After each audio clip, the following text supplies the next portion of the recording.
Hello, everyone. Welcome, welcome, welcome.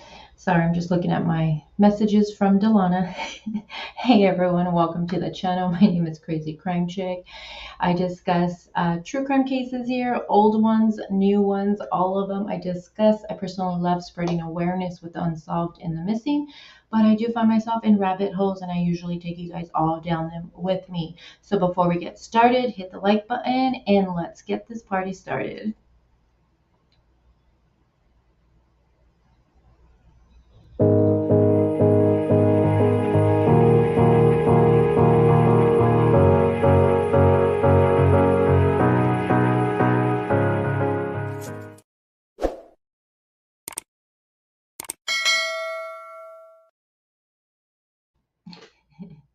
All right, good morning, guys. Good morning, good morning, good morning. How's everyone doing today? It is early for me. It's already barely 10 a.m. in the morning. How are you guys? Today is March 31st, and we've made it to a Thursday. So, who do we have in the house? How's everyone doing today? We got Delana in the house, and Delana, I'm just cracking up at you. You're gonna have to call me to make sure I understand what you're telling me, just so you know. Hey Carly, good to see you. Hey Marie, she says hello CCC. Hello chat. Hey True Knowledge, what's up folks? Hi New Orleans lady, how are you? She says hello everyone with a big old cute heart and happy face. Hey Terry, she says hey everyone. Hi, Mile High. Good morning to you also. Let me know what time it is for you guys. Is it early? Are you guys in the evening already? You guys getting ready for bed? I literally just got up, stood up pretty late last night, going over trying to get everything for this live ready, and I got my coffee. Got my coffee here. Hi, Melanie. How are you doing today? So, how many of you guys? She says hi from South Carolina. Hey, Crazy Crumb Chick. Hey, Terry. How are you? And I'm not sure what mods are going to end up being here. I know I got Delana here. I think my mods are a little frustrated with me this week because I was originally supposed to go live on Monday and Tuesday and Wednesday, but the boyfriend got sick, which totally messed up my whole schedule. So I kept saying tomorrow, tomorrow. He stood home today again with a cold, you guys. It's just a cold. That's all he has. But I'm like, I got things to do. So we'll see who ends up popping in today. Hey, sweet Sherry, how are you doing today? Hi, Vicky. Hey, Amanda L. Let me know if you guys know this case. We're going to be talking about 18-year-old Naomi Irion. I believe that's how you pronounce her name. And this would be in Fernley, Nevada. So we're going to Nevada. I don't think I've covered a case in Nevada yet, have I? I don't think so. Put a 1 in chat if you know this case, a 2 if you don't, and a 3 if you somewhat know it. But either way, we're going to go through all of it from the very beginning. And unfortunately, we did learn yesterday that her body was discovered. It was discovered actually, a body was discovered on the 29th. And then yesterday we learned it was, in fact, Naomi. So very heartbreaking. Marie says it's 7 p.m. Oh my God, it's 7 p.m. where you're at in Sweden? Oh, wow. That's like you already had dinner by now. 1:04 p.m. That's a pretty good time. I like that time. 6 p.m. Well, 6 p.m. True Knowledge. 12:04. Delana says 1:05, 1:04. Good afternoon. I'm from the UK. So that means, okay, let me see what True said. So True, right now in the UK, it's 6 p.m. for you. So just right for dinner time. Carly says, man, it's cold. Really? It actually was cold during the week over here in Arizona and actually had major thunder. I think it was Monday we had the thunder. But I don't know. Our days right now are really crazy, the weather. It's like one day it's sunny, the next it's gloomy, one day it's cold. It's like horrible. No wonder why the boyfriend's still sick. Yeah, man cold. Oh my God, I'm so over the man cold. I'm not even kidding you guys. When I put that community post up to you guys had me rolling with your guys' comments of your own experiences with your significant other man baby. when they get sick. I was laughing, laughing. I think I told Sky or Amanda, or I told one of them. I don't know how many times I've heard this week that he's dying, that I don't understand, that I've changed. I'm like, oh my God, you need to go back to work. It's a cold. It's a cold. Um, Terry says that she just started digging into this case. I think I learned of this case, what was it, a week and a half ago when I put that community post up. And I started looking into it, but then what happens a lot with me, and I wonder if this happens to you guys, I'm so invested. I usually invest emotionally into one case because my emotions just can't take too much. And of course, you guys all know that would be the Summer Wells case right now, but I still like to spread awareness with other cases. You guys might hear the helicopter going by. But so I did learn of this case and I was starting to look into it, but then the circus with everything going on, unfortunately, around the Summer Wells case got me a little distracted. And then, of course, the boyfriend getting sick. So here we are today, though. We're going to go over everything. There's certain things I'm not going to go over. If she was not found, if she hadn't been found, I would have went over it. But now that she's been found, I kind of feel like there's no need to. But we're going to go over mostly everything. I got the timeline, we got the surveillance, and everything. Terry says it's 3. Oh, 3. So you kind of know it. Carly kind of know it. Melanie, 1. She does know it. So for the ones that do know it, great. And if I say anything incorrect, you guys, let me know in chat, since, I'm going off of like 2 days of real good research. Hey, Beverly, how are you today? Hi, Sanja. She has some broken hearts. I know. And I'm going to jump ahead, but there is a suspect, really quick. I'm jumping ahead, but there is a suspect in custody, Troy Driver. And he had his bail hearing on yesterday. And the family yesterday, when that bail hearing happened, they had already known that a body had been found on the 29th. Law enforcement went to them. They of course, at that time, they didn't know yet. It wasn't confirmed if it was, in fact, their loved one. So I can't even imagine what they felt like knowing that a body had been found. They didn't know yet. And then they were at that bond hearing. So heartbreaking. Carly 1006. Oh, Carly, me and you have the same time. Hey, Pandora, how are you doing today? She says, hey, ladies. I don't think I have any guys in here. Do I have any guys in here yet? 1206 and 35 degrees. Ooh, it is cold where you're at. Oh, you miss Arizona? You miss the heat? You miss the summer? Actually, when it's cold, it gets cold out here. That's the one thing I think people don't realize. I know when I moved out here, my family would be like, does it even get cold in Arizona? Yes, it does. It gets really, really cold. Really cold. But man, it did hot in the summer. What's the hottest it ever got for you, Melanie, when you were out here in Arizona? I think it was 121. No, in the 120s, I think. I think it was I think in the summer. Sweet Sherry says, Maryland's weather has not decided what season we're in. Tell me about it. All right, guys, let's jump into, Sandra says, my son is 41 and he's my baby boy. It is true. Let me see your comment, Sandra. Sandra, where did you go, Sandra, with your comment? Hold on. Sandra, I lost your comment. That's how it is when I look at chat through StreamYard. It just bumps up a bunch. I missed your comment. It went away. But I seen that you said your 41-year-old is your baby boy. And thank you, Sandra, for that super sticker. Thank you. Appreciate that so much, love. Hey, John. We got John in the house. He says, sup, ladies. What's up, ladies? He's saying. All right, guys, let's get started. I know, Terry. I do want to go into that before we wrap this up. I do. Hey, Vicky. She says, hello, everyone.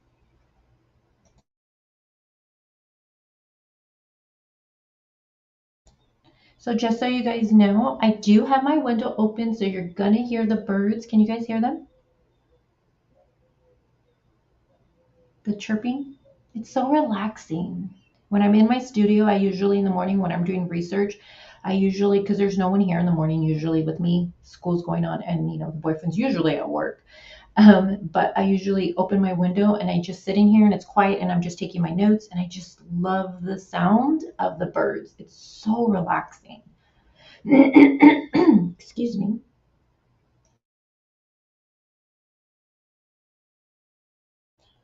I'll give you guys a quick little story while I'm setting up here. The reason I love the way the birds sound is because when I was going through chemo, um, there was a moment in my life where I didn't think I was going to be able to go to the next day because, hey, Liz, it's so good. I miss you too, love. I miss you too. I'm going out there in May. We got to link up. When I was going through chemo, though, there was a day where I just thought I couldn't go another day with the pain. I couldn't hold anything down. I looked like a freaking alien. I lost my hair. Everything was just, I had my mastectomy already, which if you don't know what that is, look it up. It's horrible. And I remember just laying there thinking, looking at this big old box of pills, thinking, do I even go there? And I remember I was just crying and crying and crying, so much emotions, right? And I was just begging God to give me a sign, something. And I'm not kidding you. All of a sudden, the sun shined in through the window, literally just hitting my face, where I had to squint my eyes. And all I heard was the birds just chirping away like crazy. And it was so weird. And I just felt at that moment that God had gave me a sign like, you got this, keep fighting. I am with you. And I don't know. So every time I hear the birds chirping, it's so relaxing now. And I don't know, it always makes me think of that. But I thought I would just share that with you guys. So keep fighting, guys. Keep fighting whatever you're going through. All right. So again, we're going to be talking about Naomi Irion, again, Nevada. Now, usually when I'm covering a case for the very first time, what I personally like to do is I like to do a little research and learn about who it is, who's the victim here, what are they about, a little bit about their likes, dislikes. And I usually go on their social media, or I'll usually look at their family social media just to try to figure out who they were. Now, since Naomi's body has been found, I thought I would do something a little different this time. And I thought I would put together a little video for you guys of learning who Naomi was and a little bit about her background from the people who knew her most and loved her the most. So I did clip a couple of interviews that the family did so you guys can learn who Naomi was and a little bit about her background. So let me share my screen with you guys with that. Yes, thank God for the birds. So relaxing. All right, let me share my screen. Let me add this to the screen. And let me see.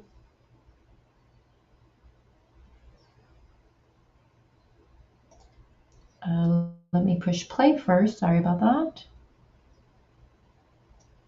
All right. Let me make sure volume's on. Let's play this. Let me pull up my chat from YouTube.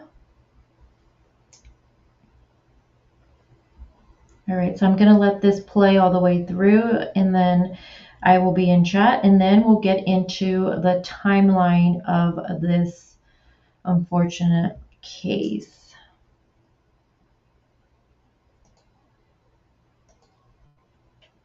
Naomi just graduated from high school here in South Africa from the American International School of Johannesburg. We are living in South Africa because my husband works for the United States Department of State at Mission, South Africa, in the U.S. Embassy here in Pretoria. She decided to take a gap year instead of going to university, and I have an adult son who's 32, a retired Navy veteran, living there in Fernley, Nevada, who works for Apple, and she decided it would be a good idea to go and stay with him and spend some time, figuring out her life. So she moved to Fernley in August. and immediately was hired to work at Panasonic and has been very successful there. She has been promoted and tapped for leadership positions because she's such an amazing person. We lived in Moscow, Russia for a time. We've stayed in France for a while because my husband originally is from there. We spent some time in Ukraine because we adopted 3 little boys from an orphanage in Kiev in the Irpin area. Then we lived in Germany for a time, and she went to the international school there in Frankfurt, Germany. And then we moved here to South Africa. And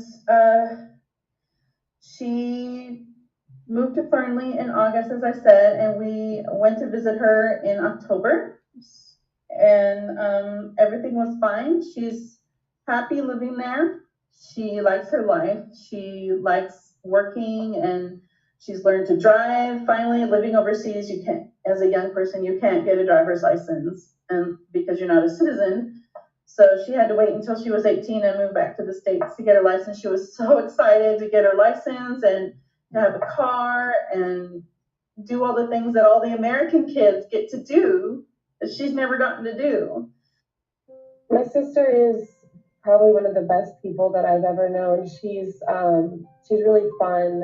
She loves other people, and she one of her favorite things to do is just to hang out, but also once she finds someone that's in trouble, she'll stand up for them. So what I need everybody to do is stand up for my sister.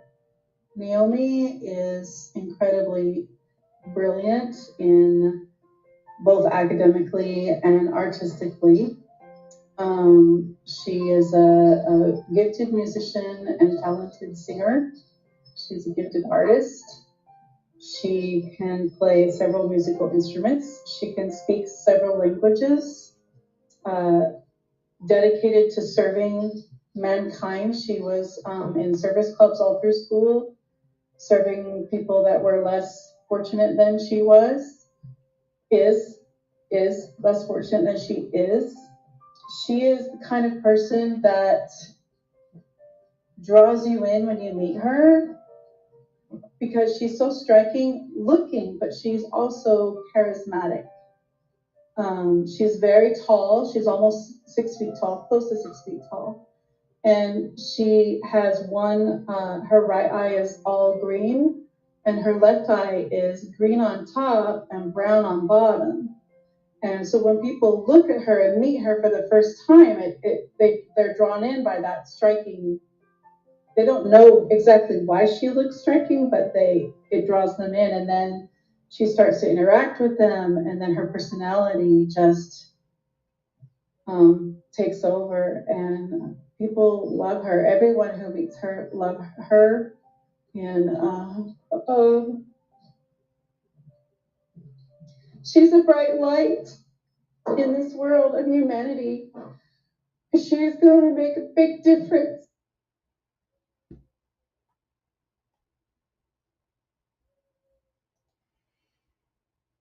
All right, you guys. So like I said, I usually do research and just explain who the person we're covering, a little bit about them, but I thought I would do something different, like I said, because unfortunately her body has been recovered. So I didn't realize that, and I just got it right now, that she just moved to Fernley in August. Gosh. And then this happens. Wow, I must have missed that somewhere.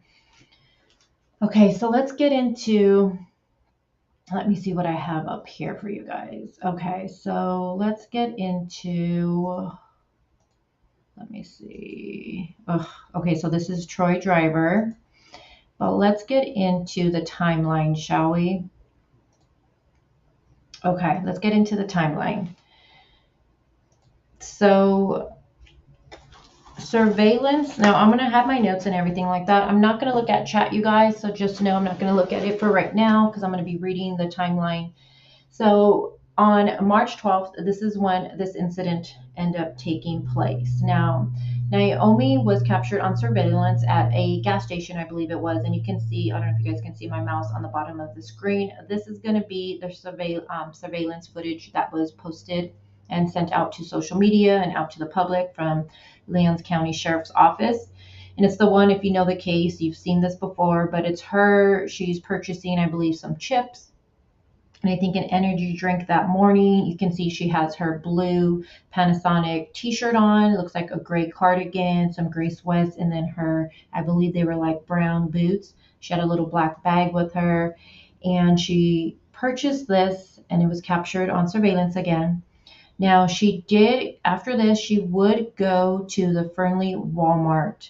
And her brother says that this is something that whenever she worked, she did this all the time. It seemed like she had a routine that she kept when it came to what time she would leave to work, what time she would get home from work. And at 5:09, this is when Naomi would park her vehicle at the Fernley Walmart. And this, I'm going to go ahead and let this play for you guys right here while I go through the timeline. Let me get it from my end really quick.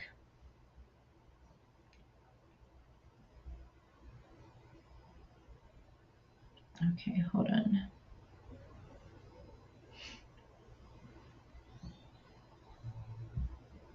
Okay, so let me make this bigger for you so you guys have something to look at.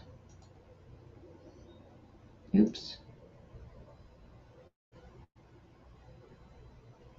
And again, thank you guys all for being here with me with this case. It isn't the outcome that anybody wanted, but, and yesterday when I was, since she was found, I had told my team, like, do I still go live with this? What do you guys think? And, they were like, yes, still go live with it and discuss it. Because I do think that we can spread awareness with this, and we're still left with so many questions. So let me push play for this, and you guys can look at the surveillance while I go through some of the timeline. Now, again, at 5:09, she parks. This is not her vehicle you see right here. This is another vehicle on the screen. But at 5:09, she parks her car at Fernley Walmart. And this is something she always did. So she would park her vehicle there, get there a little bit early. She would go on her social media, and then she would wait for a bus, a shuttle, come picks her up, and then takes her to the Panasonic workplace. And that happened every day that she worked. At 5:09, from 5:09 to 5:23, Naomi was active on her social media, on her Snapchat. She was messaging some of her friends. Now at 5:23 a.m. would be her last Snapchat ping. At 5:24 a.m., a suspect who we know now to be Troy Driver goes up to Naomi's vehicle. At 5:25 a.m., Naomi's vehicle leaves Walmart. So what you guys are looking at right now, the vehicle that you seen drive into the parking lot right here was not Naomi's vehicle. It was somebody else there. And as you've seen in the beginning, this vehicle parked its car in the parking structure. Now, law enforcement did release that they were looking for this vehicle because they could have been a witness. Because as you can see in a bit, you're going to notice from the corner, you're going to see somebody walking by, and they would walk by that vehicle that just parked.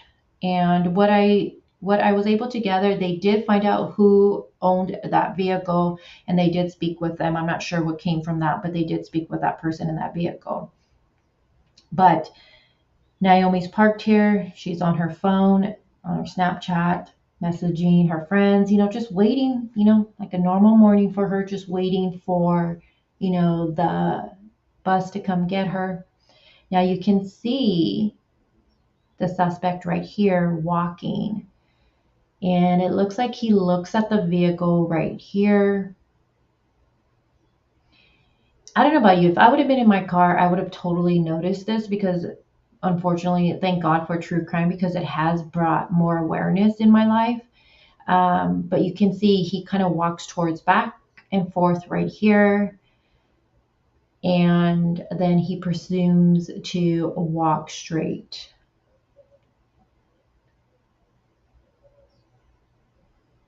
Just watching this and knowing what has now happened with Naomi is just heartbreaking. Now you can see it looks like he has his head down, and it was said that he was also wearing a face mask.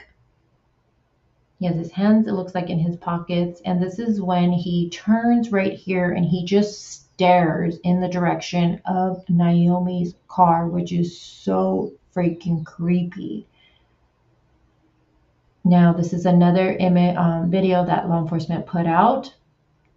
He's walking from the opposite direction, and it was stated that he was just walking back and forth. We have not got the full surveillance, obviously, released to us, understandably, but this is another one that they did put out to us. Let me go back a little bit. I just want to see really quick. So this image right here. So right here, where he stands right here, this is where Naomi's mother, she talks about this a lot because she's seen this.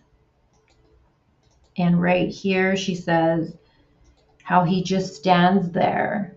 She said that it sent chills down her spine, I believe she stated. And she said it reminded her of, I think she said a lion ready to attack or something like that, she had stated. But seeing this image right here where he's just staring in Naomi's direction really, really terrified the mother. And how creepy, he's just staring at her car. Now, I'm going to leave the image up right there while I go on with the timeline. And let me see your guys' comments just before I finish. Okay, so I do have it up. Okay, so now I'm going to take you guys just a little bit back when it comes to the timeline. Now, again, this would be March 12th, which was a Saturday. Again, Naomi she was going to work like a normal morning. She would get there early. She parked her vehicle here. Now, her brother says that on March 12th, like I said, which is a Saturday, he thinks she's at work that day. Now, he says that he went to bed early. He went to bed around 7 or 7:30 in that evening. He was really exhausted, he said. And he says that Naomi would normally get home around 8:15 to 8:30 whenever she worked. So him going to sleep and crashing out at 7:30, he obviously didn't get to see her when she got home. Now, the next morning, he says that when he woke up, it was after 5 a.m. So he had thought she had already left to work that morning. So again, on the 12th, he goes to bed early, the brother, and she would normally get home at 8:15, 8:30. And then the next morning, which would have been the 13th, he woke up after the time she would have already left to work. Now, he did say that that was not out of the ordinary, for them not to see each other for a day or even, communicate for that day. That was nothing out of the ordinary. Now, so in his mind, he just thinks she got home and then she went to work again. Okay. Now, on the 14th, he did say that he did end up texting her on the 13th. I'm sorry. On the 13th, he says he did text her and that he did call her because he said that he had planted some flowers and he wanted her to see them. Now, she, of course, did not return any of his phone calls or text messages.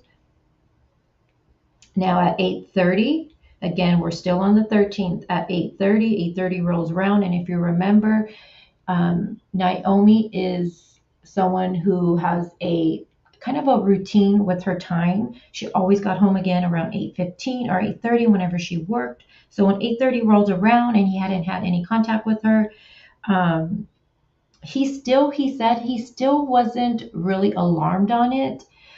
He actually said that he had just thought that maybe, she was doing girl things, he said. He wasn't where he was like extremely concerned. But it was his girlfriend who told him that, that something might have been wrong. So he reached out to his mother. He talks to his mom. And the mom, when he spoke to the mom, she said that she had not also had talked to Naomi since that Friday. And I guess that was something that was not normal. So the mom thought and agreed with the girlfriend that there is something definitely wrong. And the father also agreed with them.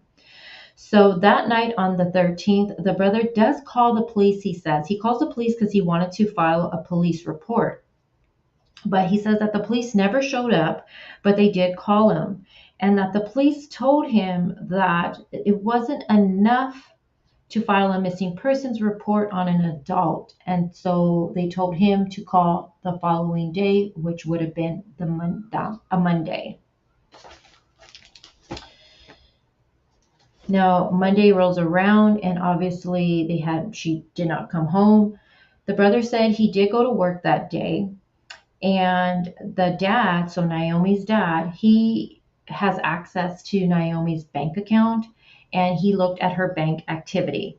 Now, he noticed that there was no activity at all for Sunday and also on Saturday, that the only activity she had would have been early in the morning, where, as you know, we just discussed, she was at I believe it was a gas station, and she was purchasing some chips and a Monster. So that was the last transaction she had.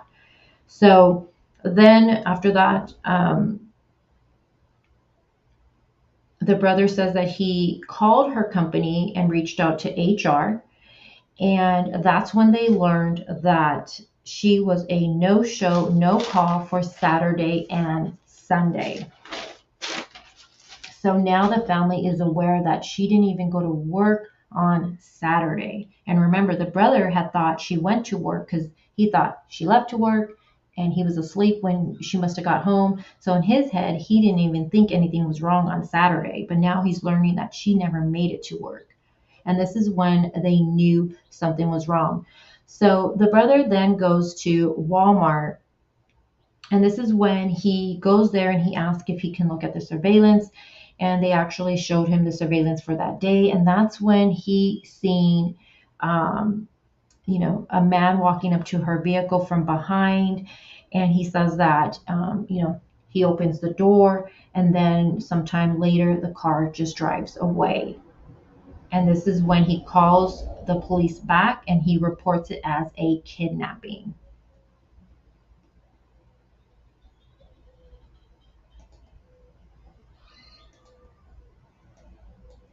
Now, let me see. Let me rewind this a little bit. Now, on the 16th, so she's now reported, it is being reported as a kidnapping now. So now on the 15th, this is when you go to Irion County Sheriff's Office Facebook, on the 15th is when they start putting the information out about Naomi. They actually posted that on March 13th at approximately 23:25 hours. What is that? 22. What time is that, you guys, in military time? Comment that. Leon County Sheriff's Office deputies were dispatched to a report of a missing woman. Now, the woman was identified as 18-year-old Naomi Irion of Fernley, Nevada. Naomi was last seen in the area of Walmart in Fernley on March 12th, 2022. Now it says, during the course of the investigation, evidence was discovered leading investigators to believe Naomi's disappearance was suspicious in nature, and that's basically because of the Walmart surveillance. Naomi was reported as a missing person, and Sheriff's Office personnel began searching for Naomi and her vehicle. Let me get you guys back to that screen. Give me a second. Okay. Now, on March 15th, 2022, at approximately, what is that? Why can't I think of my military time right? Usually I'm on top of it. But deputies located Naomi's vehicle in the parking lot in Fernley. And her vehicle was actually, let me see if I have it, at the Sherwin-Williams. It was parked right there. As you can see, this is her vehicle when they actually located it. And we're going to look at the map because where the Walmart is and where this is, oh my gosh, it's literally right down. It's not even far from it at all. So her vehicle is located. Now, Naomi was not with the vehicle, and the search, they were still searching for her. Now, this is what I thought was a little interesting right here. Now, evidence suggests Naomi's disappearance is criminal in nature, was located in her vehicle. Now, I have seen a lot of people speculate about this, wondering what exactly was found in her vehicle that led investigators to say that. Was it blood? Was it, I don't know. We can speculate all day what that could have been, but they found something in there which led them to believe that it was criminal in nature, and something was found in that vehicle.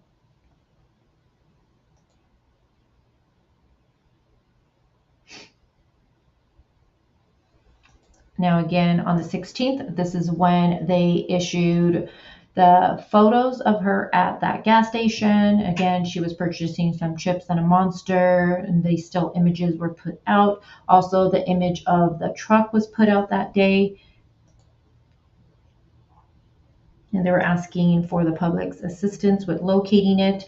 On the 19th, that's when they released the video surveillance.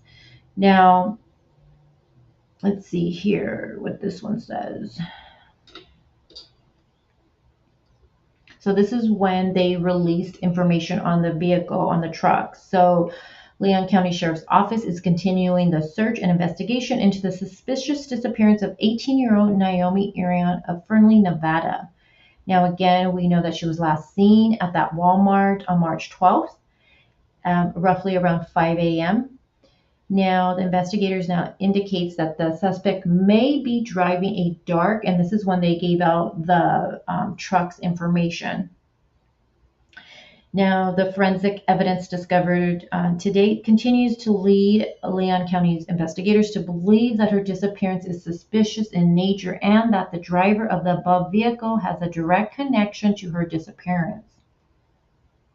So that was on the 19th.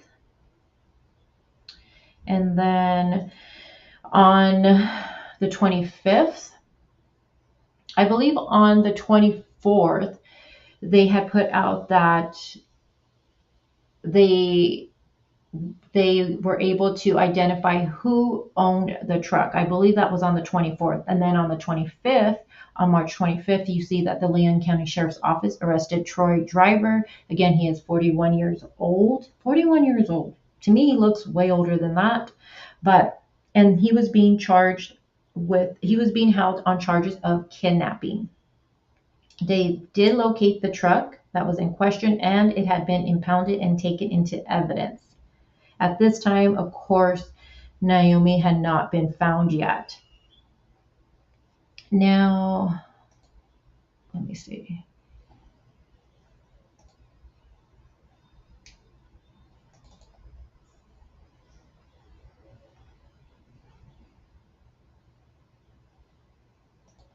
Let me see, because I know I have. But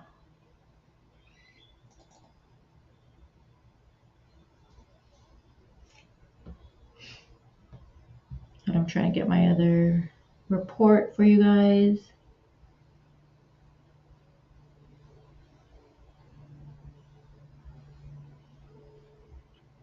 Now, for yesterday, he had his bail hearing. So that would have been March 30th. And we do know that his bail was set for, his bail was set for $750,000 bondable bail. And I believe in Nevada, I think it's 15% of that, I believe it was. And the family and other people were really, really worried that he probably had that kind of money and would be able to bail out. Now, it says 41-year-old Troy E. Driver was arrested and booked into the jail last Friday. His official charges were first-degree kidnapping, which is a felony. Now, again, this was yesterday before her body was discovered. Should the defendant post bail, he would not be released from custody until a GPS monitoring device is installed. And then the judge set driver's preliminary hearing for April 12th. Now, as of before I went live, and I'm going to check just in a bit, there has been no update from law enforcement on charges being now put to murder or anything like that. Is bail going to be like, what's going to happen with the bail? Is it going to go higher, or what's going on with that? They have not released anything. Has anyone heard anything since I've been on here with new charges? Because I haven't seen anything before I got here, and also about this bail. One thing I did wonder though about the whole bail for the the judge putting it to 700, giving him bail, was we learned that, let me get to it. We learned from Churchill, County Sheriff's Office, that on March 29th, investigators from the Churchill Sheriff's Office, along with a detective from the Leon County Sheriff's Office, responded to a remote part of Churchill County following a tip regarding the disappearance of Naomi Irion. Their investigation actions led them to a possible gravesite. Now, it says that forensic investigative services team, they were contacted and responded to assist with the processing the scene. Now, the body of an adult Caucasian female was recovered from the gravesite. The body was transported to Washoe County Medical Examiner's Office for an autopsy and to confirm identification. So that was done all on the 29th. Also on the 29th, the family was notified that a body had been found of a female on the 29th also. Now, on March 30th, the remains were confirmed those of Naomi Irion, and the family was then notified that it was in fact her. So I'm just wondering, when the bail hearing happened on the 30th, did the judge, I don't know, do they not know that there was a body that had been found, even though it wasn't identified as being Naomi? I don't know. I'm just wondering about that.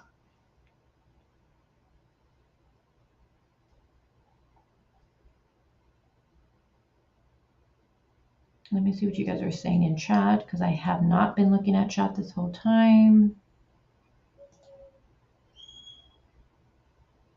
Let me see. I'm going to scroll up, you guys, so I might be a little behind with my comments right now. Give me a second before we move on. Let's see how far it lets me go. So if I answer some of your questions that are from like a couple of minutes ago, just because I'm going way back. Sandra, I see you. I just so you guys know, when I'm reading things, I can't look at chat. I usually either turn it off or I'll look at it through my YouTube. But normally when I'm reading things, I try not to look at it, because I kind of want to just present all of that to you, because it's important information and I easily get distracted. You guys know me. But I do see you, Sandra. Frosty says, this just breaks my heart. Let me scroll down.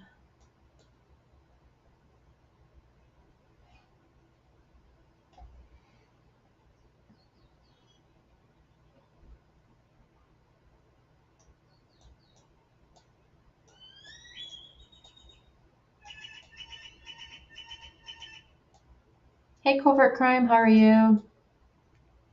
Hey, Pink Delilah. Hey, Sarah. She says, hey, everyone. I'm just scrolling down, you guys.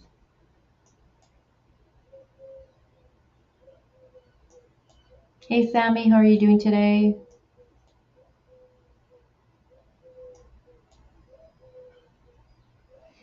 SD, have Naomi's family released a comment since it was released that her body was found? Actually, yesterday I did go to the family's Facebook, because if you've been following the case, Naomi's family by far have been amazing with what they were doing to spread awareness with Naomi being missing. Each of them were on their own. I know the sister, she was more productive and active on her TikTok, so she was constantly putting information and videos out with her sister being missing on there. Her brother and the mother were more on Facebook, I noticed. And the mom was constantly, daily, from the moment she woke up to the moment she logged off, it seemed like she was constantly putting something out there with spreading awareness. She would go live and talk about it. Yesterday, I did see, let me see, if I took a screenshot of it. I think I did. Okay, so the brother put out yesterday, he said, I can't believe this. I'm at a loss for words. Thanks to everyone for your support. Now comes a different kind of effort. Naomi was taken away from us far too soon. And then he just hashtags justice for Naomi. So he posted that. The sister posted, my sister is gone. Please pray for comfort for our family. And then she just shared the Churchill press release with the confirmation that it was her sister. The sister also tweeted that we knew she was probably dead. They told us that they found a body and it was likely Naomi, but that it had not been fully identified yet before the bond hearing, and none of us could bring ourselves to speak in court today. So she had confirmed that they were informed that a body had been found and that it was likely Naomi. So again, during that bond hearing, when they were there, they couldn't. Now I understand why they didn't say anything, because all of those emotions must have been going through their mind at that moment. Let me see for the mom. Let me see if she's posted anything today. Give me 1 second. Let me see. She posted, I can't see what it says.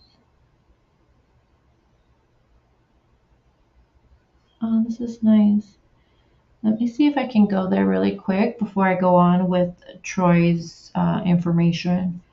Give me a second. Let me get to that. So let me see if I can go there so you guys can see it yourself.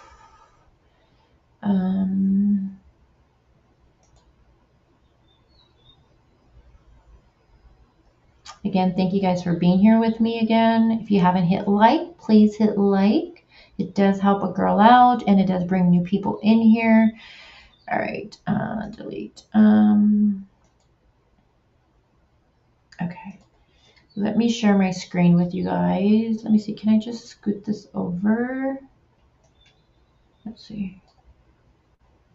Yeah, okay, let's hide this. All right, so, all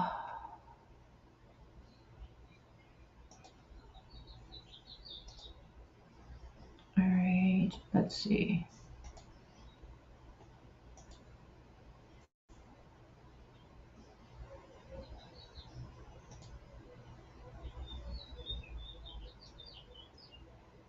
All right. All right, so this is her mom's Facebook. And this is her mom. If you guys haven't seen her mom, I'm sure if you guys know this case, I'm sure you've seen, she's on every platform. And she said too that they were going to talk to whoever would listen to them because they were just trying to spread as much awareness. And I told one of my moms, I was like, dude, this mom is amazing, amazing. But this is the mother. Now she posted this 2 hours ago, and oops, I don't know if you guys can see it though. Can I? Let me see, what is it? So, I don't think I could zoom in. Let me try to screenshot it and see what it says. I think it gives us a little bit of information about Naomi. Let me see. All right, let's see. So it says her name is Naomi Irion. She prefers the name Naomi. She's American from the United States. She says, name 3 words that describe her. She says loyal, What is your idea of happiness? Wrapped in a blanket, listening to music and playing video games. What is your greatest fear? It says Beatles. What is your current state of mind? Struggling. Huh. So I guess this is something she filled out. Naomi, I'm guessing. Um, who are you? Who are your heroes? Sorry, I'm looking at the screenshot, so it's kind of blurry on my end. Who are your heroes? She says, my older siblings. Aww. What is your life ambition? She says, to be happy. What is your greatest passion? Music. What is your favorite quote? Let's see what it says. Oh, I like this. If you want to fly, give up everything that weighs you down. Which talent or superhero power would you like to have and why? She said shape shifting, I think it says. Sometimes you don't want to be yourself.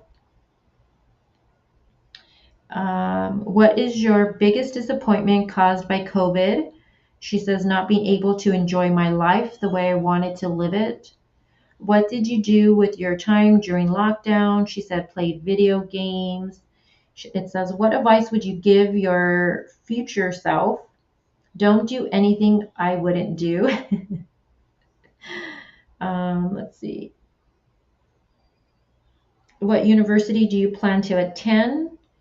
She says, not sure yet.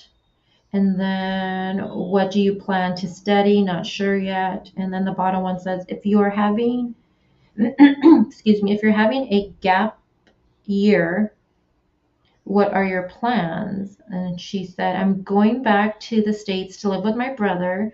I'll be working and possibly taking some classes and at a community college. So she must have filled this out before she actually moved to Fernley with her brother. Wow.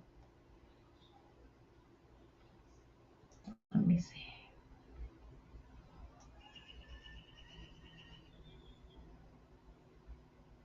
Hey, Katie. AV says, OMG, so heartbreaking. She was such a beautiful woman with her whole life ahead of her, 6 feet tall. Her eyes were amazing. Artist, and yep, I agree.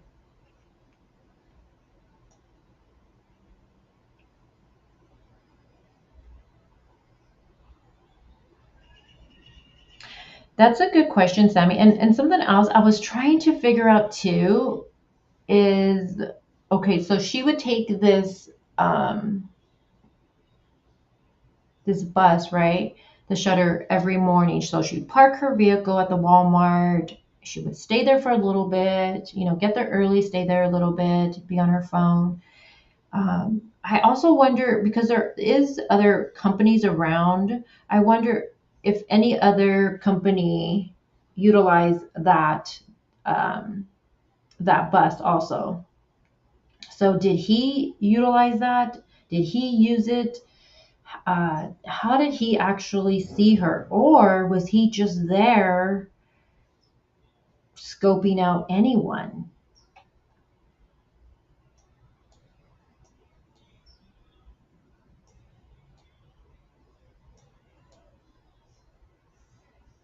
Pink Delilah says she's coming in late. I heard last night she was found. What was the cause of death? We don't know yet.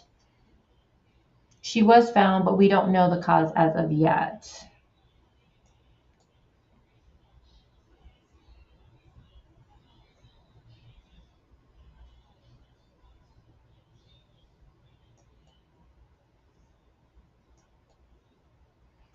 Roz says that her gut is going nuts, that something smells bad.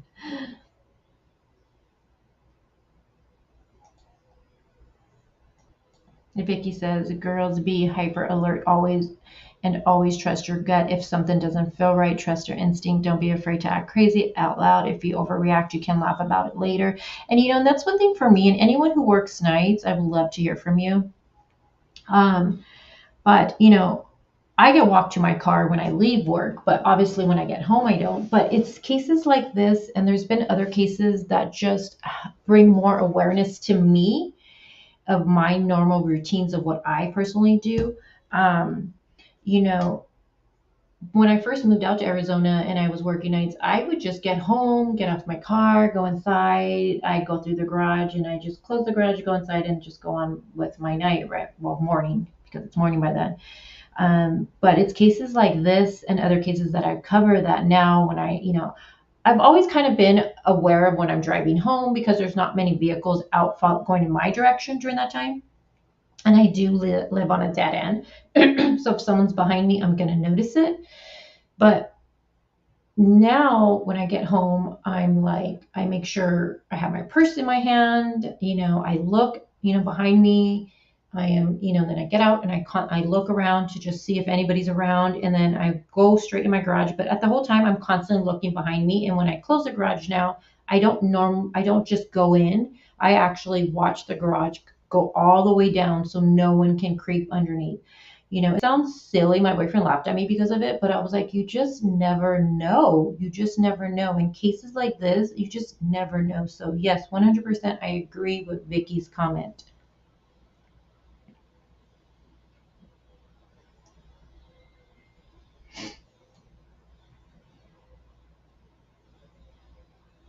Yeah, he needed to come up with 15%. I believe in Nevada, it's 15% of that.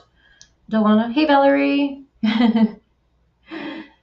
Oh, Valerie, really? She says she's been up since 6 a.m., but didn't know you were alive. You didn't know I was alive or live?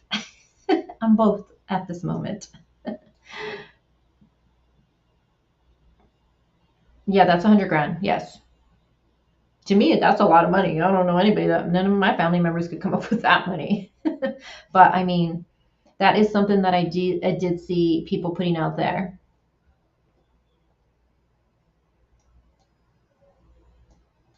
Yeah, 750 grand. You're right, Raz. Hi, Tasha. How are you? Yep, I know. Naomi was just starting her adult life, and keep in mind she just moved to Friendly in August. She had a job, she was doing good, she got her license, she was starting to date and, just live an 18-year-old's life. Oh, that is so cute, Matthew.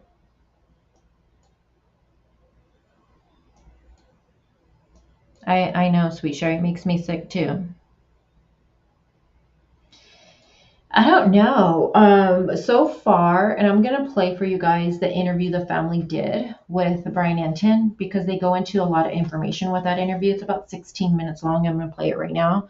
I'm actually gonna read something to you, but I don't know because the brother says she did have a routine. Like she left, she would get home even at the same time, always leave to work always at the same time. She'd park right there, and I'm wondering, does she always park in the same parking, spot?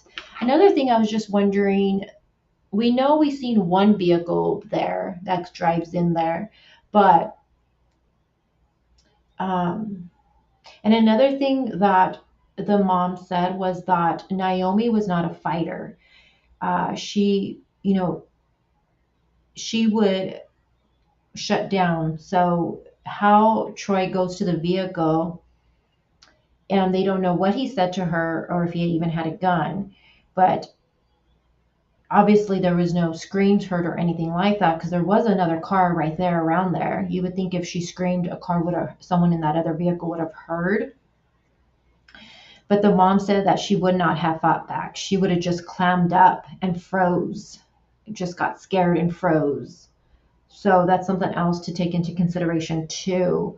Um, I don't know if he would see, but then he works too, and I'm just wondering, did he ever use that bus when she was on there? Did he see her? Did their paths cross in some way? Like, there's still so many of those questions are still out there.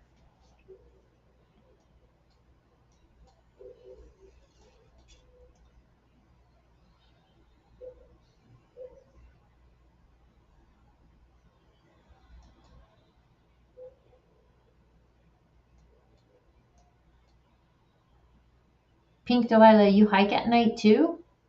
Oh, you need to be careful.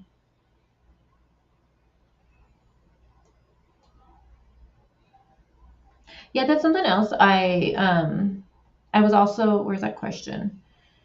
I think it's this one. Where did it go? There was a comment.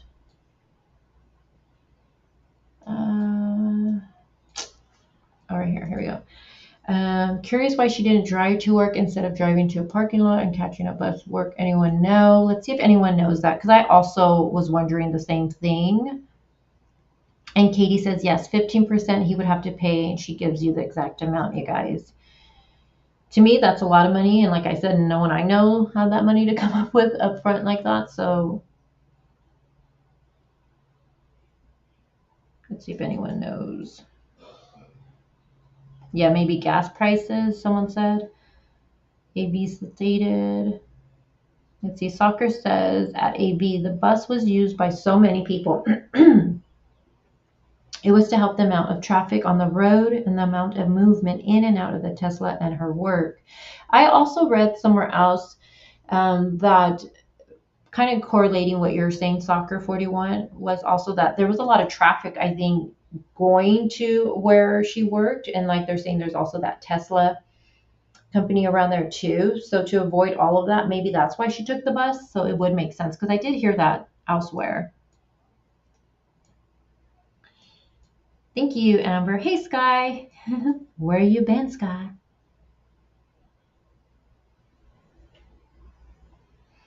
I know, Rhonda. And it's so hard as a parent, right? Because, I mean, she was 18. You know, you want them to experience life. Like, as a mom, I just want to keep them in the home forever, but we know we can't do that. I know, AB, I do want to read about that. Let me play the interview the family did. Hey, Amanda, you're late. It was for security reasons at the pen. So for security, Amanda says that her parking her vehicle at the Walmart and taking it to her work was for security reasons. Can you elaborate a little bit more into that? What do you mean? I know, Sky. I'm just teasing you. Love you. All right, let's watch the interview. Do I have it up here? Let's go to YouTube. Let me clear some of this stuff. Let me see what else the mom has posted, you guys, before I put that on there.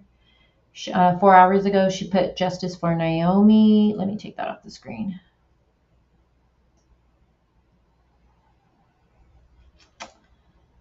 And then she's asking, I guess, for family and friends to post their memories. And they're probably trying to make something for her. Please put photos and videos, messages about Naomi here.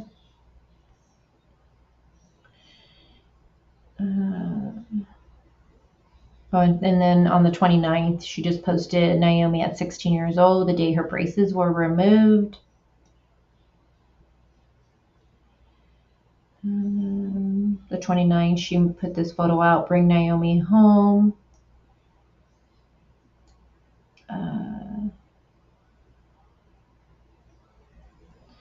Let's see, I do know about the video from SD Kelly. Law enforcement does too. My family does not want me to watch it. I'm not sure. Oh, is that the employee with that said he worked with Troy? Is that what she's talking about right there? She's sharing the missing flyer. I believe, is this where the reward was? There was also a reward.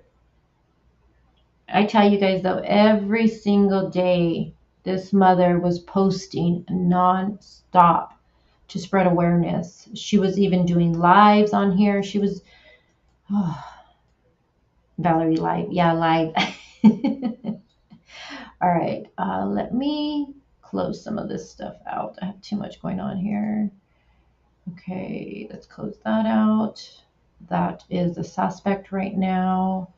Let's see. Let's close this out. Close that out.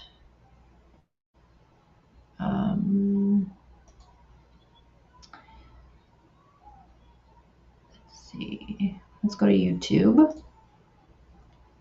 And let's watch that video.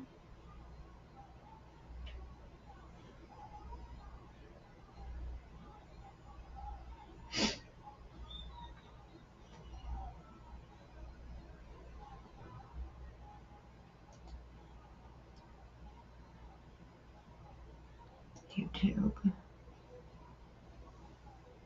Let's see if anything new, and then if not, I'll play the interview that they did.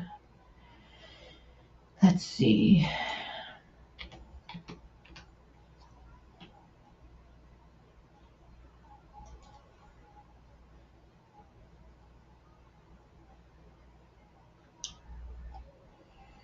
Yeah, I'm not seeing anything new from law, like anything with what's going to happen now that her body has been found. Let me look at their Facebook.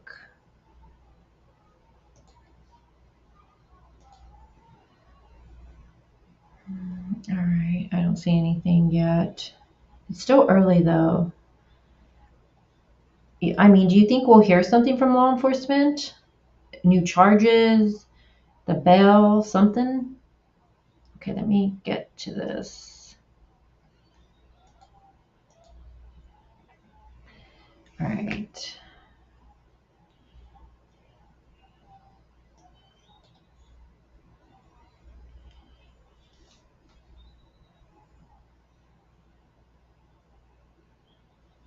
All right.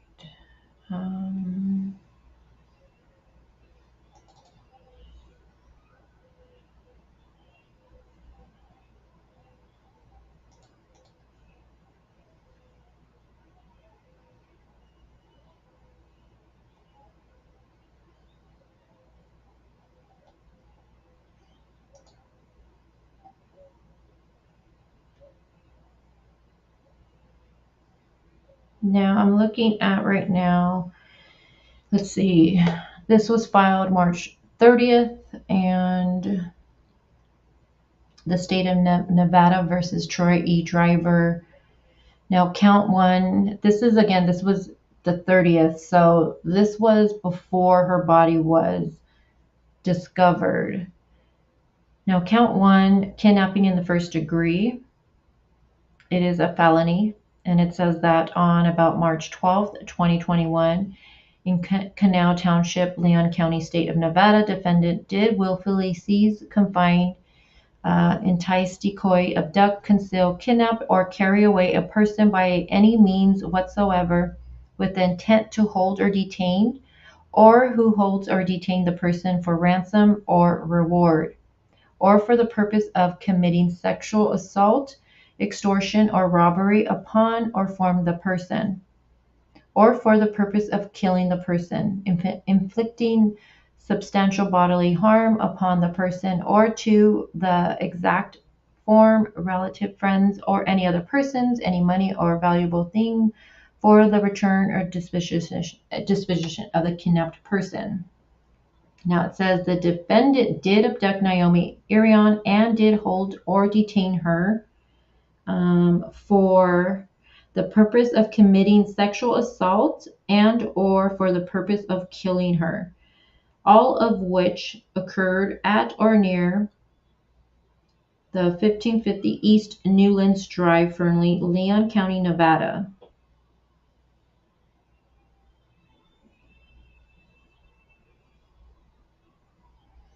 So that was issued on the 30th, but as of today, which is the 31st, we know her body has been found. I'm not seeing anything that has been filed. Has anyone seen anything new? Sorry, I was just looking for any new updates from law enforcement with any new charges. Has anyone seen any new charges yet? Anything about the bail? So that was again as of the 30th before her body was discovered. Okay, let me share my screen with you guys. All right. Hey, Scott, good to see you. I'm like, where is Scott at? Are you working? Scott, do you know about this case? All right, let's play this. We don't sleep very much. Trying desperately to see.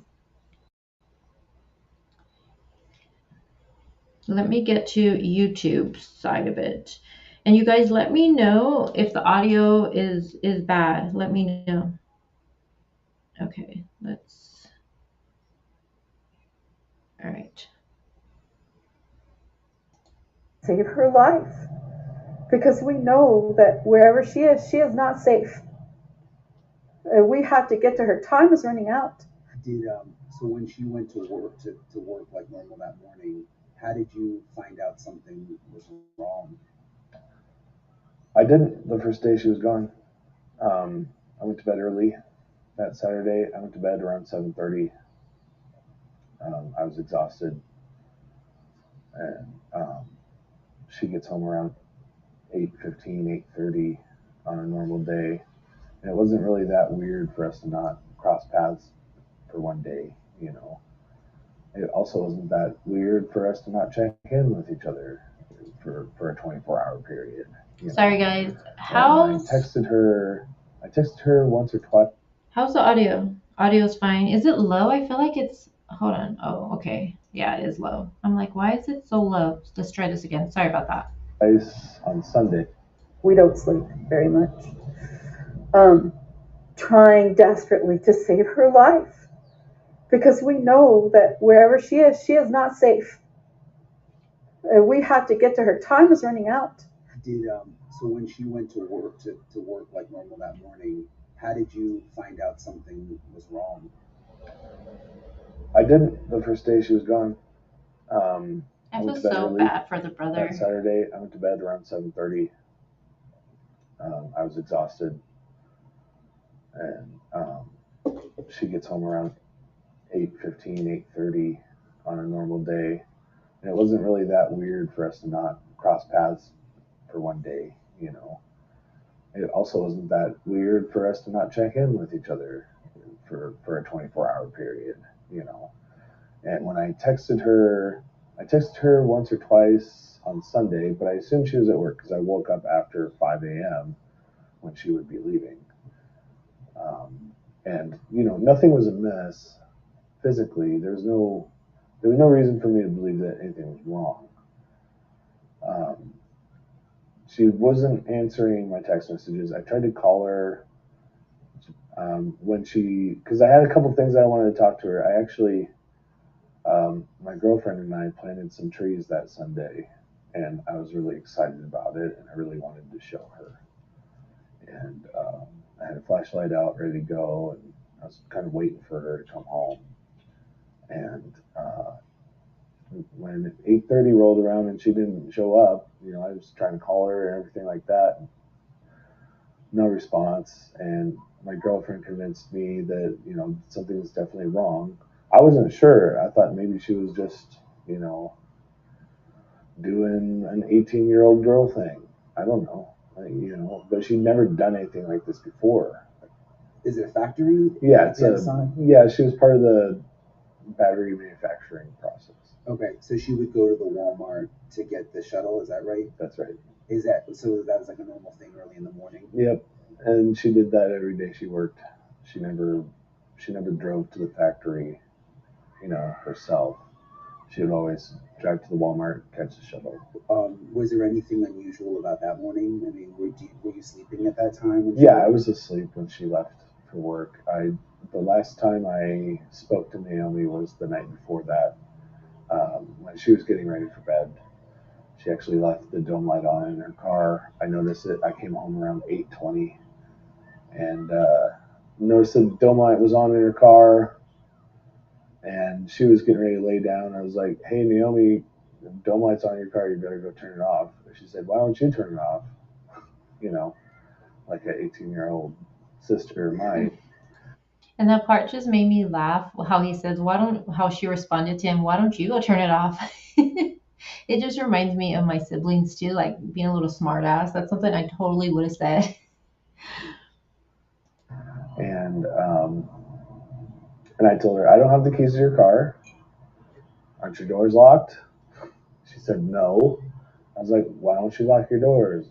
And, you know, big brother lecture. And she sighed and rolled her eyes and stormed out, turned off her dome light. And she comes back inside. I was like, "Did you lock your doors?" She said, "Oh," you know, just like that kind of thing. So Mom agreed that something was wrong, and she hadn't heard from Naomi since Friday either. So this is extremely weird. Our father also, felt the same way. We didn't know what was going on, so I called the police and tried to file a missing persons report. Um, the deputy never came. He did call me, and he basically said, this isn't enough, to file a missing persons report on an adult, and said to call him again tomorrow, on Monday. And so I started going on social media and asking, has anybody heard from Naomi? When was the last time you were Snapchatting or anything with her? And then I heard back from a few kids that they're like, it was last time was early Saturday morning. And then I sent her other messages and she never opened them. I thought she just left me unread because I don't know why. I was like, what? Wait. She always opens her messages. Always. So Monday comes around. I go to work like normal. That's actually the last time I was at work. It was Monday the 14th. And Hervé, our father, he looked at, because he has access to Naomi's bank account. So he looked at that, and there had been zero activity since 5 o'clock in the morning on Saturday. And she had stopped at a gas station around here that was on her way to work, buying some snacks, energy drinks, whatever she wanted, and going on to the Walmart parking lot, presumably, right? So we could confirm that happened. We reached out to Panasonic HR, and they were able to call me as her emergency contact and let me know that she was no call, no show Saturday and Sunday. We got to Walmart around 7:30. They were busy. I just want to say, if I would have learned my loved one didn't show up for work on 2 days, my heart would have sank immediately. Maybe about 8:30, we got Walmart security to help us look on their footage from that day. And first thing that I saw with Hold on, let me just read this comment really quick because I think it's a really good comment. She says, if you know someone is missing, unaccounted for, do not stand down with police. You press them and press them. Show them why you know something is wrong. Yeah, and I agree with that. which was a little relieving to me, was seeing her car arrive at the area that she usually parks at, and sitting there, and then all of a sudden, and I mean it's low resolution, it's from a distance, everything like that, not zoomed in or anything, and all you can see is like at first all we saw was like a little bit of movement, and then the car drives away. And so we didn't know what happened, so we were able to kind of zoom in and look at it, and then we saw this man approach from behind the car, open the driver door, which, based on conversations that I've had with Naomi, was probably unlocked, and say or do something to her to make her move over. And cool as a cucumber, drive the car away. No fast accelerations, no fast stopping, anything like that. And that was confusing to us, but I called it in as a kidnapping immediately. I only saw the creepy part with the man walking up and down the sidewalk. And then when he turns and he squares his shoulders and he's staring at her car. Oh, I got such chills. It was like that moment when a lion spots its prey and is about to pounce. It's chilling. Because you know what's going to happen next. I know what happens after that. And it's horrible. And this is after you had already called the day before. Yeah, exactly. Yeah. So at 9 a.m., I was out looking for Naomi. I had called into work, and I was a little frantic. And I was driving around these desert areas right over here, between Highway 50 and I-80, and I was looking around all that stuff to try to see if I could find her car. And I didn't. But that same day, Lyon County found her car in a place that was so obvious and so out in the open that I never thought to look there. You know, right in front of the Sherwin-Williams plant, just to the east of it, between the loading dock road that goes to the polyglass plant and the Sherwin-Williams fence, is a small little dirt pullout where semis park sometimes. And her car was there, and you can see that from I-80. Like, thousands of people must have seen that car. And what goes through my head is, you know, if this case had been taken seriously from the beginning, maybe we would have found that earlier. In fact, I know that we would have. And since then, I mean, it's been one thing after another, and we still don't have her.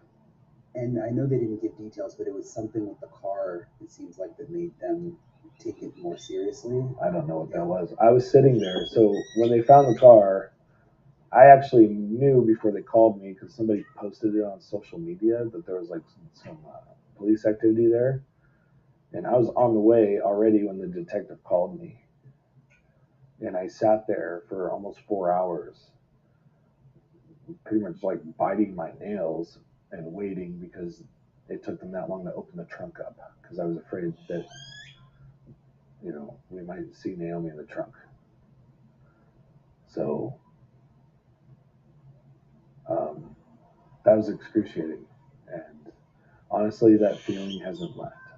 You live in South Africa. Yes. And Naomi lived in South Africa Yes. with you before moving with her brother. She lived with us there for 2 years. She went to the American International School of Johannesburg, and she graduated high school there. So Naomi was used to sort of would you say like a sheltered life in some ways? Or we are very protected. We live in a very secure compound with 12-foot walls with razor wire that's electrified on top. We have armed guard at our gate. Everybody has to show ID in order to get in. All of our windows and doors have, you know, steel bars and grills. We have a security system, emergency panic buttons in every room. We're very well protected in South Africa. And that's how she grew up, sort of in other countries too? In Germany, not so much, because it's very safe there. So the freedom of movement that she had there was very special. But in Moscow, it was also, you know, we were also very well protected there as well because of the environment. She wanted to make life here in the United States after growing up overseas. And so she decided we all decided that it would be best if she came and started her American adulthood as an independent American young woman right here in Fernley, Nevada. And so she moved in with you? That's right. And how long ago was that? August of 2021. Okay. And how was it going? And was she enjoying? Things were going great. She has her own car, has a job. She was saving up money in order to get her own place, and she, like I said, she's a very independent-minded woman, and she really wanted to live on her. She really wants to live on her own, and do her own thing, you know. And then you flew here. Getting here and reuniting with the family was, I can't say that it was amazing, but the feeling of being together with everyone was comforting. You know, being able to put my arms around my two older kids, and being able to put my arm around my son and tell him, the first thing I whispered in his ear was, I don't blame you. This is not your fault. Please don't feel guilty, and told him how much I loved him and how proud I am of him. Because I could see in his eyes that he was killing himself with guilt. And look, He still is. And then we started the social media campaign. My daughter is a social media queen. She knows what to do. And because we are trying to push this story to get Naomi home safe. That has been our focus 100% of every waking moment, which has been a lot of waking moments. Middle of the night, we don't sleep very much. Trying desperately to save her life. Because we know that wherever she is not safe. We have to get to her. Time is running out. I mean, what's your message? I mean, there have been other cases that have been solved based on just someone looking back at their video. Right. Well, I guess my message is first to the people local here, the people that have driven through here in the past 2 weeks. If your dash cam footage is still there, it would mean the world to this family if you could help save a girl's life and look through it. Just to see if you see my sister's car for those first 3 days, or if you see the truck for any period of time in the past month even, because, you know, criminals stake places out, they pick places to go. So any type of activity with those two vehicles, it would help a lot. So people watching this, and it seems like they could still have information about where his truck was from the time that Naomi went missing to when they arrested him. I mean, it seems like there's still a lot that people could help with. Yeah. There's definitely, you know, we need to figure out where he went in Naomi's car. We need to figure out, you know, what happened. And obviously we know that, you know, she's been found, but again, this was recorded before. We need to bring Naomi home. I don't care about any of this other stuff. I don't care about prosecution. I don't care about Troy Driver. I don't care about any of that. We just want Naomi back, period. Well, thank you very much for talking to us. You're welcome. I appreciate it. I know it's not easy probably to relive it over and over again, but I will do whatever it takes to find my girl. I don't care about how much it hurts me. That's not important. I'm not important. Naomi is important. She's a shining light in this world, and this world needs her in it. We need her.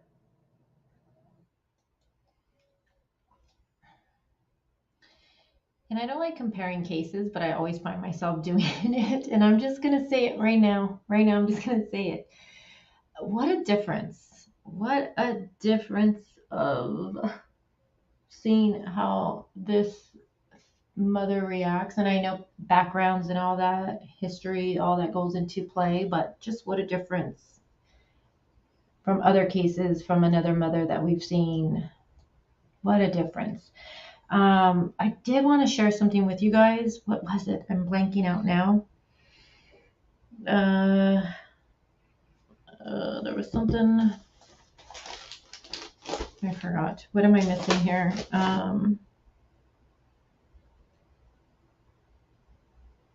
Delana says exactly. Rose says I thought the same thing. Let me go to.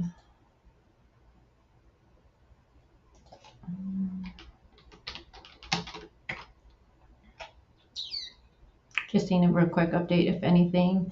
Let's see. I just want to make sure I covered everything I wanted to. Oh, you know what? Let's look real quick. If you guys want. Let me see.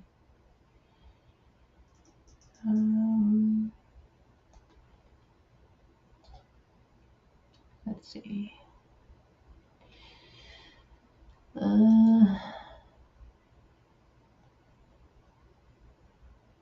Come on.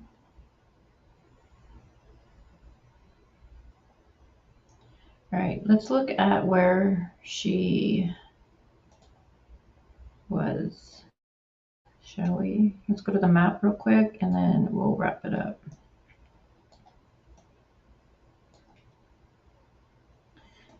Isn't it going in there? All right. So obviously this, what you what you guys are looking at isn't for this case. Give me a second. Let me set it up. You guys are like, Warriors Path State Park. Wrong case, girl.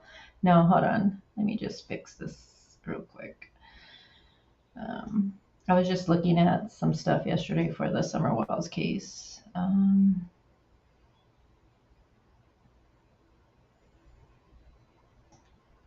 Okay, let's just make this a little bigger for you guys. And let me clear out some stuff on my end.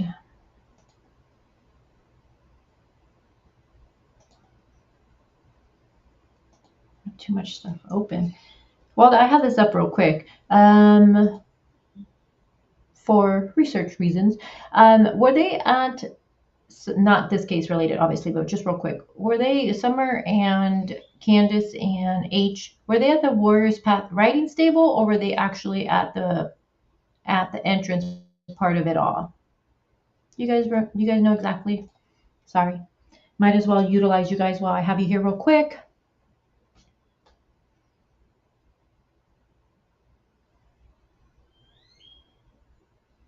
All right, Scott, sounds good, and I would love to hear what you think about it. Hey, Juicy. Hope you are well. Cece, I get a shot chemo weekly for skin. Oh no, Juicy. Were you just diagnosed, or is this something you've been going through?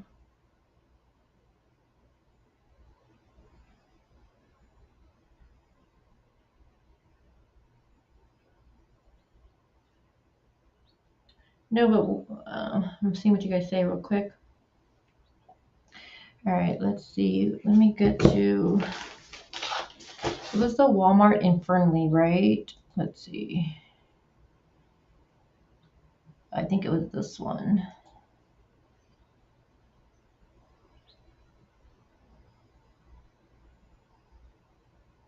But I'm waiting to see what Juicy says. We're going all the way to Walmart, guys. Let's go to Walmart.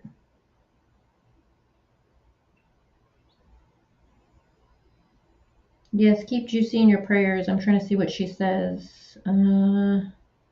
Juicy, did you just get diagnosed? I feel like, why didn't I know this? Okay. Can you guys see that okay? And you guys know I'm not good at this, so I never pretend I'm great at mapping. I'm horrible, but in a year, I plan to be really, really good at it. All right, so this is the Walmart, the Supercenter, and I want to just show you guys really quick. What was it called her vehicle was found at? It was, show you how close.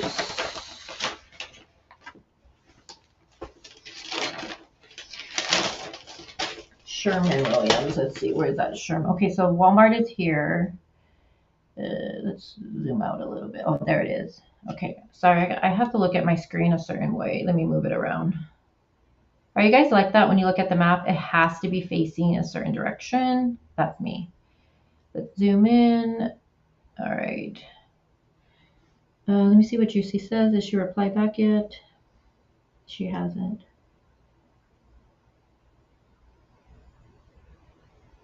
Scott says, is there footage of her leaving or meeting someone?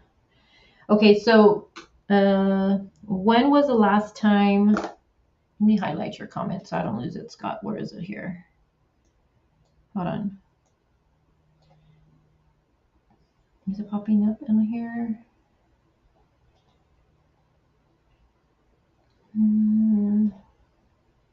It's not yet. So is there any footage of her leaving or meeting someone? Are you talking about for that day, Scott, or the day?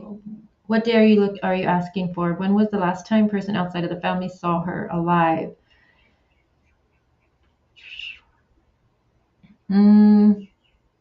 Outside of the family, I'm not sure.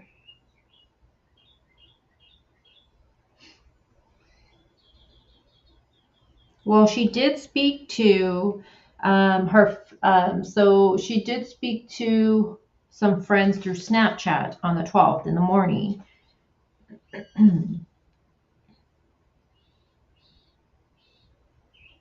And I believe her brother just said that he's seen her, what was it? That Friday?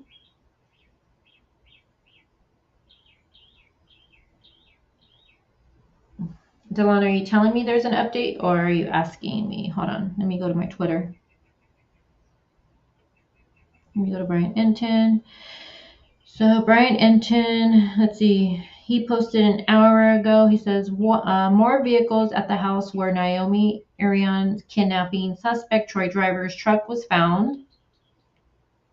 He says, a man who said he is driver's best friend came out and told us to get the F off the property, but then talked to me for a while. He says police have it wrong. More on? Oh, News Nation.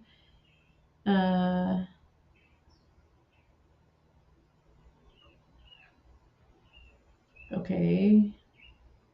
So is that going to be something they're going to post about later? Because I'm not seeing nothing on News Nation. They usually put their news things later on. So let me screenshot this and send it to you. You guys can see what it says.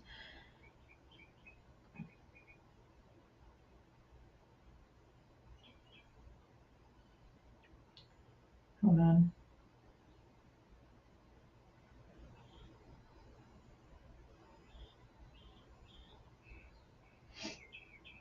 How are you guys doing in chat? Okay, I'm just sending this to myself. Let me see. Let me go. Delana, what did you say, Delana? So per one of his Troy driver's friends, he's saying the police have it wrong.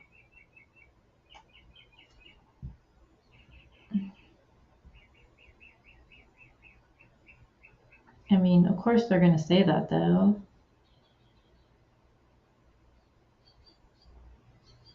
All right, let's go to Twitter, shall we? Let's save this. Give me a second, guys. Twitter. You better not make me log in, because I don't know my login in information. All right, let's go to Brian Enton. Where are you, Brian Enton? All right, let's put this over here. All right. All right, thank you, Delana. Can I close some of this out? I hate all this stuff open. There you go. All right, so let's see what Brian says. All right, so this is what I was telling you guys. So right here it says, more vehicles at the house where Naomi Irion kidnapping suspect Troy driver's truck was found. And he says that a man who said he is the driver, who is Troy's best friend, came out and told us to get the F off the property, but then talked to me for a while. He says police have it all wrong. And then I went to News Nation. There's nothing posted yet, so maybe that's the story they're going to release later, because I know they usually release their with Brian Anton towards the evening, at least the evening my time. And then this right here, he says, Churchill County, Nevada, where Naomi Irion's body was found in a rural area, is wide open and vast. We don't know exactly what led investigators to her remains. They are only saying it was an investigative action. Let's see.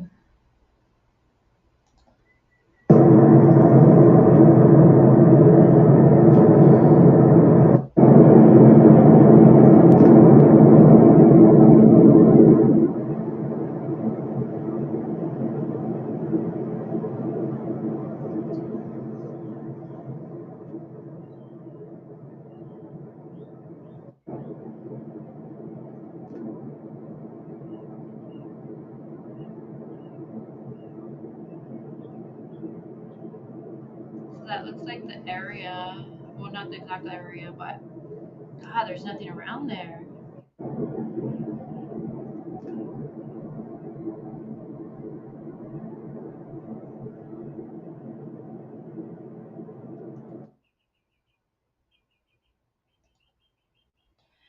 Amanda, do you remember the time? Okay, so it was the 12th.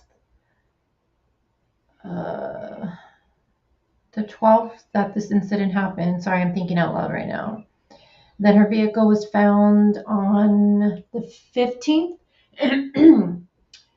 Did they capture surveillance of that vehicle being dropped off there?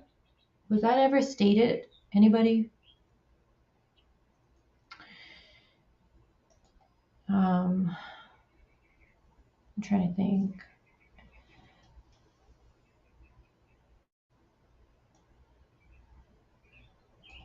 All right, let me zoom in. Let me make this bigger too real quick. So let me show you guys this. Hold on, I'm gonna look at your guys' comments right now. Give me a second.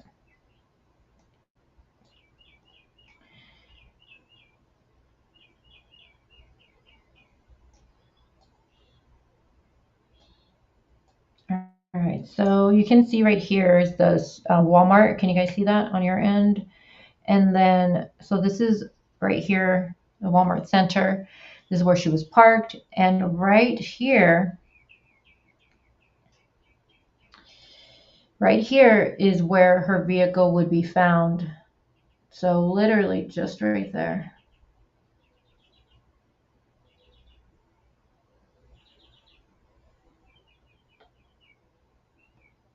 Let me see what Scott's saying. Hold on, I see my name being highlighted.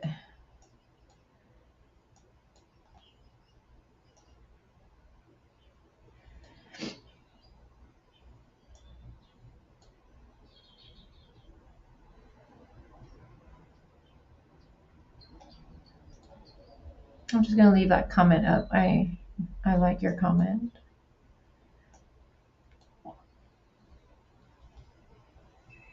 True Crime says, in my opinion, the school should teach self-defense classes and how to be aware of dangers out there.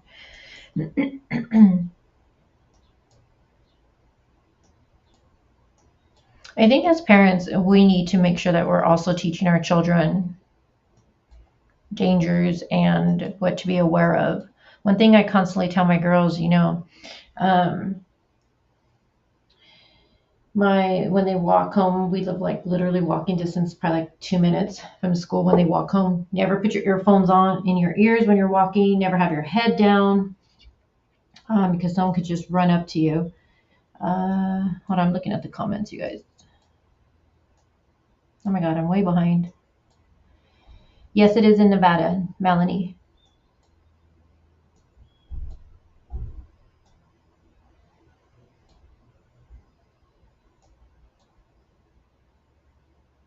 Okay. Oh, Amanda was answering for the color of the car. Well, because from the photo, it looked gray, but I think in the reports it was said it was noted as blue. But maybe just like with the truck, it looked blue in that photo. And then when the photos of them actually impounding the truck, it looked gray to me.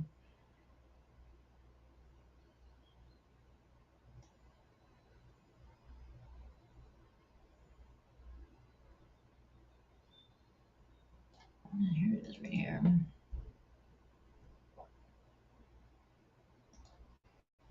Let's see. See, it looked gray, but maybe in like certain lighting, I'm guessing.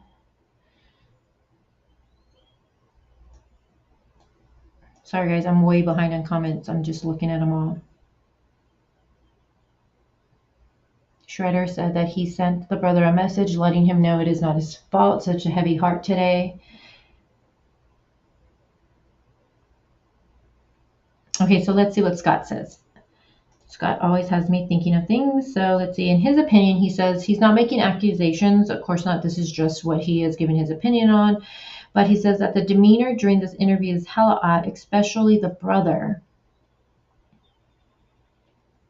Let me go on. I want to see what else you say about that, Scott.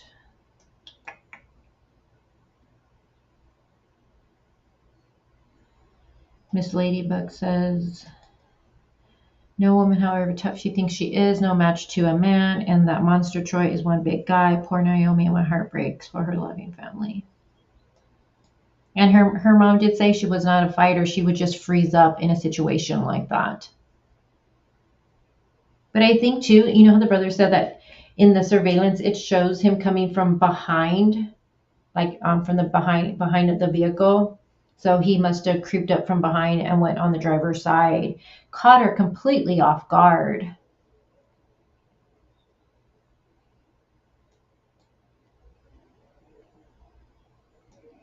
Shredder says that he's guessing they have gone silent. They've been posting little stuff on their own personal Facebooks. I don't know if you've seen what I post. The mom put up. I also read with the brother. Let me see if he put anything today. Let's see. Yeah, the brother just posted 3 hours ago. Justice for Naomi. Hashtag justice for Naomi. Um,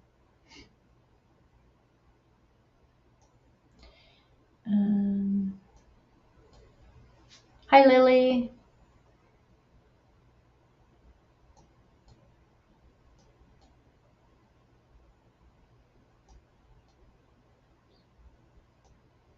Oh my gosh, you guys, I'm really behind in comments. Okay, hold on. Let me see.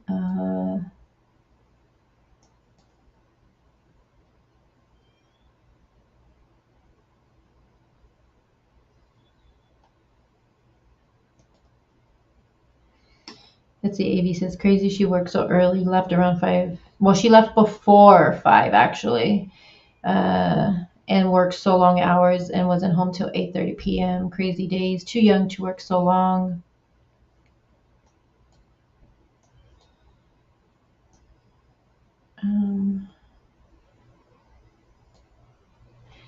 Okay, I did answer you on that one.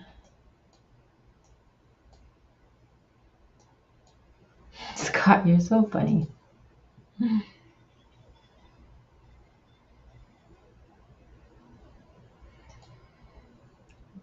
I also heard that he isn't speaking with law enforcement. So, as far as, not sure if that's completely true, but that Troy is not cooperating or speaking to them.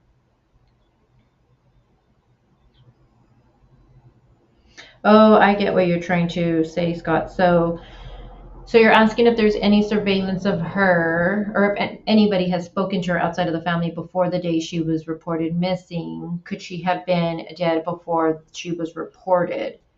Well, no, because surveillance captures her at the gas station that morning. So there's photos of her, and I shared it in the very beginning. There's photos of her at, they said it was a gas station. She's purchasing like some chips and I think it looks like a Monster drink, and she's captured right there. So yes, there is surveillance of her on the 12th in the morning, and she's wearing her blue Panasonic shirt. Yeah, so there is, yes to your question.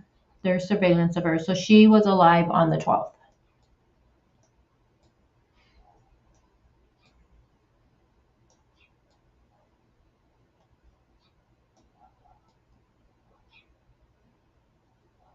I know.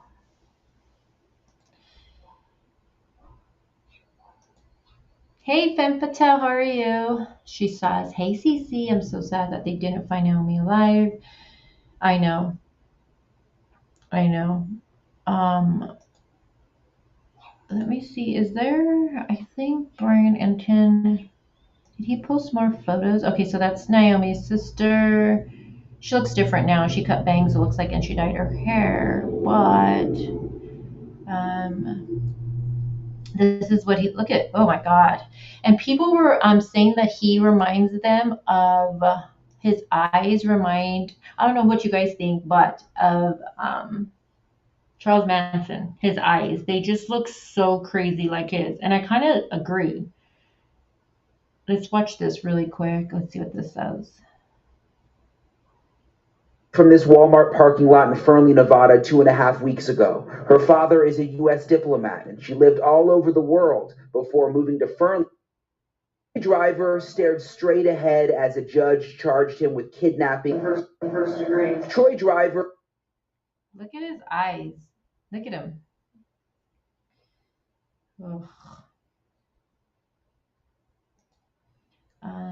I think there's also some more photos that Brian Enton put up of him. Was it Brian Enton? I thought it was. Yeah, no.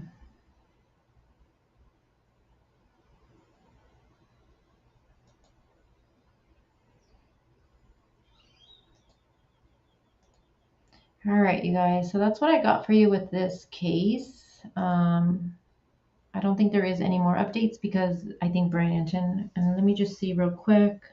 Let me put her name in there. Hold on. I want to know what's going to happen now with law enforcement. So that's definitely something I'm just, let me see. Yeah, I'm not seeing anything. Yeah, so still waiting for any update from law enforcement. So I'm going to keep you guys updated with that.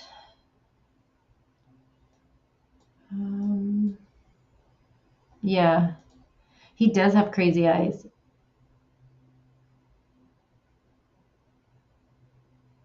Well, wasn't he, let me see. Troy.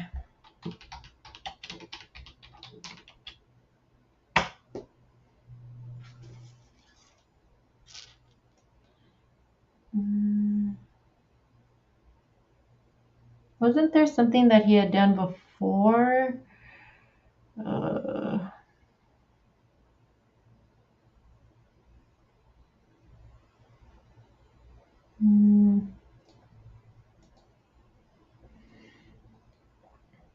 Like when he was younger? Let me see.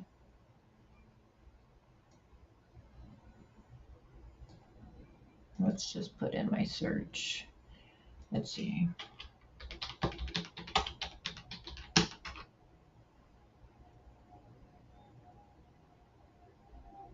Let's see this one. Of course, the sun would have it.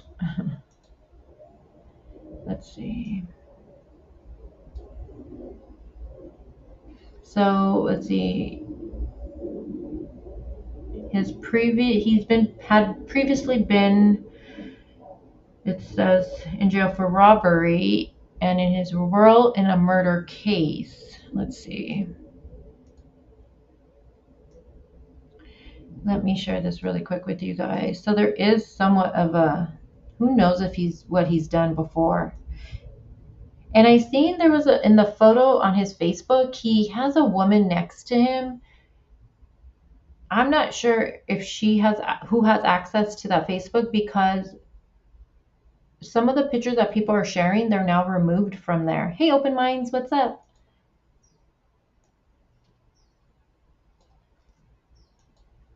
Amanda would know because I know she was stalking, going through the social media part of it all.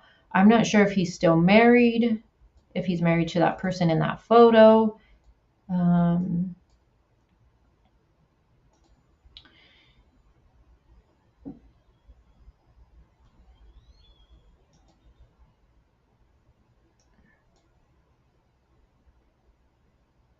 His sister.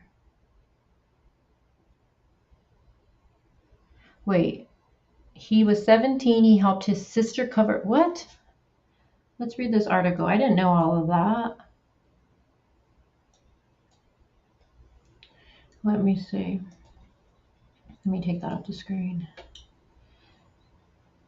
And people are wondering about his ear. It looks like he met Mike Tyson or something. Let's see.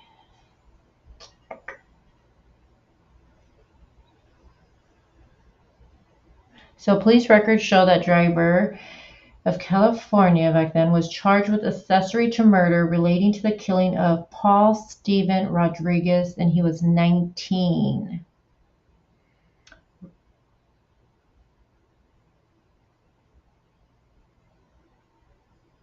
So Rodriguez was a drug dealer, it looks like, at the time. The drug dealer was shot in the head by his girlfriend, 17. Wait, so was the girlfriend his sister? Reports from May 1997 claimed driver, who was 17 at the time, helped stuff his body in a car before the remains were dumped.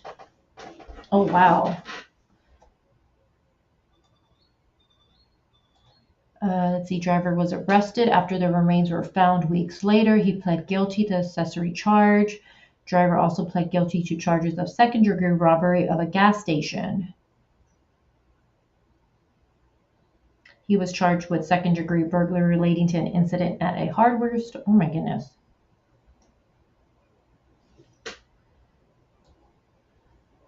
Let's see, defense attorney revealed that driver admitted using the firearm during the 3 robberies.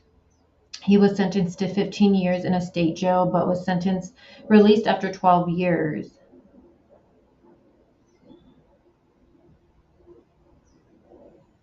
Wait, so did the sister,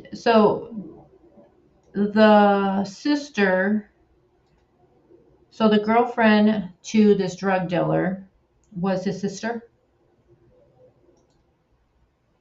The drug dealer was his sister's ex. So did the sister get charged too for it? Wow.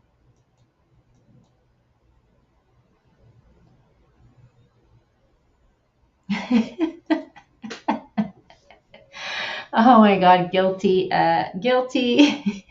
Because you know why, Amanda? You should know this, because you ask questions and then you're reading something and I'm not looking at comments. And then by the time I look at the comments, your comment has flown by. And it's always Amanda's comment. I'm not even kidding. Okay, let's see. I got it. His sister drove the getaway car for his burglaries and for the murder of the drug dealer. Oh my gosh. And I heard he has kids. Because, excuse me, I believe it was Naomi's mom was stating that he had a daughter or something like that. Angel says she doesn't remember how many years she got. Oh, wow.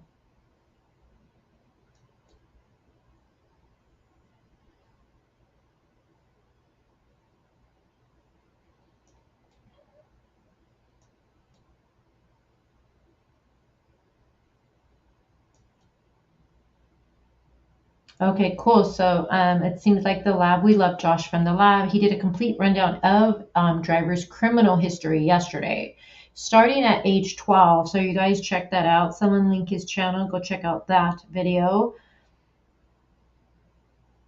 Yeah, Open Minds. She was charged with accessory because she's the, yeah. All right, you guys. So I'm going to let you guys go. You guys know me. I don't keep you guys here too long. Our times are precious. I am totally backed up with, what I was supposed to go live with you with this week. But tomorrow I'll be live again, just so you guys know. I will be here again in the morning roughly around the same time, 10 a.m. 10 or 10:30 a.m. It will be over the Summer Wells case. I'm not sure if I'll even have to go live during the weekend since I'm so behind with what I want to cover with you guys. I'm playing catch up for the rest of the week. Thank you, John, so much. So sad outcome for this case, definitely a sad outcome, and just sending prayers out to the family right now and all her loved ones.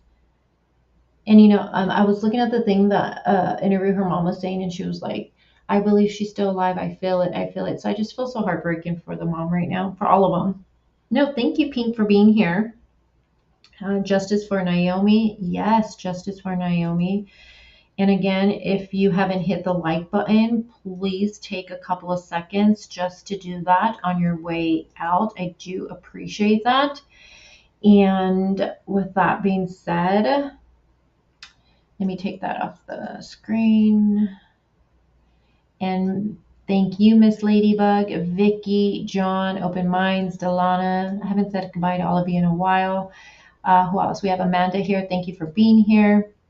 It doesn't let me go up anymore. We have Scott in here. Anyone who is new to the channel today, I hope you enjoy this live and you stick around and hit subscribe. And no, thank you guys for always just being here and talking all these cases. I know sometimes it's a little hard because, you get attached, you get emotionally attached sometimes to them. So I do appreciate you guys just being here. And yeah, show some love for Crazy. So with that being said, you guys enjoy the rest of your Thursday. I'm about to eat and go to the gym.